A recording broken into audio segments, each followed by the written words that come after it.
एक गांव था। उसी गांव में एक अकेली बूढ़ी औरत रहती थी। नाम था गुलबानो बुआ। उम्र ढल चुकी थी, पीठ थोड़ी झुक गई थी, पर चेहरा अभी भी तेजस्वी था। लोग कहते थे, बुढ़िया गरीब है पर दिमाग में दही नहीं, आग है आग। गुलबानो बुआ का घर गांव के बाहर जंगल के किनारे एक कच्ची झोपड़ी थी। ना कोई बेटा न बहू, बस खुद और उसका लकड़ी का गट्ठर। वो रोज जंगल जाती, लकड़ियां काटती, उन्हें बाजार में बेचती और उसी से 2 वक्त की रोटी चलाती। एक दिन जब बुढ़िया लकड़ी काट रही थी, तभी अचानक उसकी कुल्हाड़ी जमीन में किसी धातु से टकराई। बुढ़िया चौंकी। उसने झाड़ी हटाई तो देखा कि जमीन में कुछ चमक रहा था। थोड़ा और खोदने पर वहां से निकली एक छोटी गोल लकड़ी की चक्की, जैसे पुराने जमाने में गेहूं पीसा जाता था।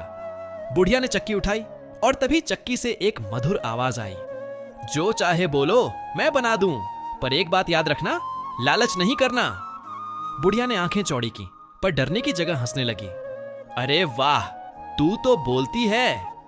अच्छा है, मुझे रोज की रोटी दे देना और एक गरम रजाई, ठंड में हड्डियां कांपती हैं बेटा।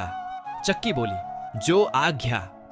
उसी पल बुढ़िया के सामने गर्मा गर्म रोटी सब्जी और एक सुंदर मोटी रजाई प्रकट हो गई। बुढ़िया तो फूली नहीं समाई। अब गुलबानो बुआ को लकड़ियां नहीं काटनी पड़ती थीं। हर सुबह उठती, चक्की से खाना मांगती और फिर दोपहर को पेड़ के नीचे बैठकर बच्चों को किस्से सुनाती। बच्चे चिल्लाते, बुआ बुआ, आज फिर कोई कहानी सुनाओ। बुढ़िया मुस्कुराती, पहले रोटी खाओ फिर कहानी सुनाऊंगी। पर गांव का साहूकार लक्ष्मीदास, जिसे लोग पीठ पीछे लालची खटमल कहते थे, वो ये सब देख रहा था। वो बुढ़िया के घर की ओर हर रोज ताका झांकी करता। जब देखा कि बिना काम की ये बूढ़ी रोटी, मिठाई और गर्म रजाई में जी रही है, तो उसका माथा घूम गया। एक दिन साहूकार बुढ़िया के घर पहुंचा। अरे बुआ, कैसे हो? बड़ी तंदुरुस्त लग रही हो आजकल।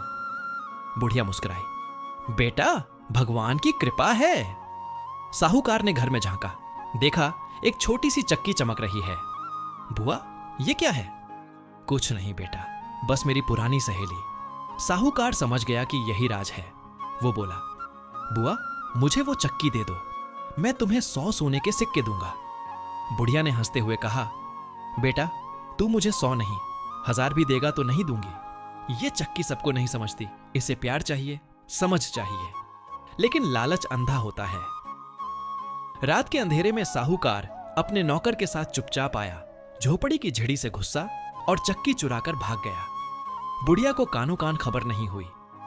अगली सुबह साहूकार अपने घर में बैठा और चक्की से बोला, चक्की मुझे सोना दे। चक्की बोली, जो आज्ञा। और सोने के सिक्के गिरने लगे, गिरते गए, रुकने का नाम नहीं लिया। साहूकार उछल पड़ा, वाह अब तो मैं सबसे अमीर बन जाऊंगा। पर कुछ देर बाद कमरे में सिक्कों का ढेर इतना बढ़ गया कि दरवाजा बंद हो गया, फिर खिड़की भी, फिर सांस लेना मुश्किल। साहूकार चिल्लाया, बस बंद हो जा। चक्की बोली, तू लालची है, मैंने कहा था लालच मत करना, अब भुगत। अब सिक्के उसके गले तक भर गए, सांस अटकने लगी। साहूकार रोया, चिल्लाया, पर कुछ नहीं हुआ। अगली सुबह गांव वालों ने देखा, साहूकार का घर बाहर से बंद, पर अंदर से कोई हल्ला नहीं हो रहा। गुलबानो बुआ वहां आई और बोली, लक्ष्मीदास कैसे हो? बहुत सोना मिल गया ना? भीतर से धीमी आवाज आई, माफ कर दो बुआ, माफ कर दो।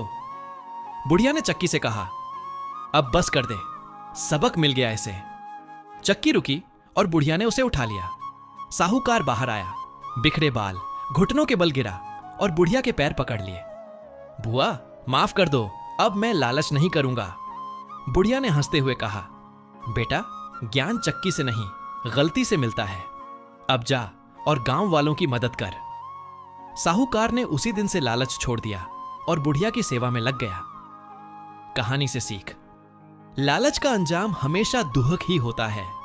संतोषी व्यक्ति ही असली अमीर होता है। समझ और सच्चाई से जीने वाला बिना चक्की के भी जादू कर सकता है।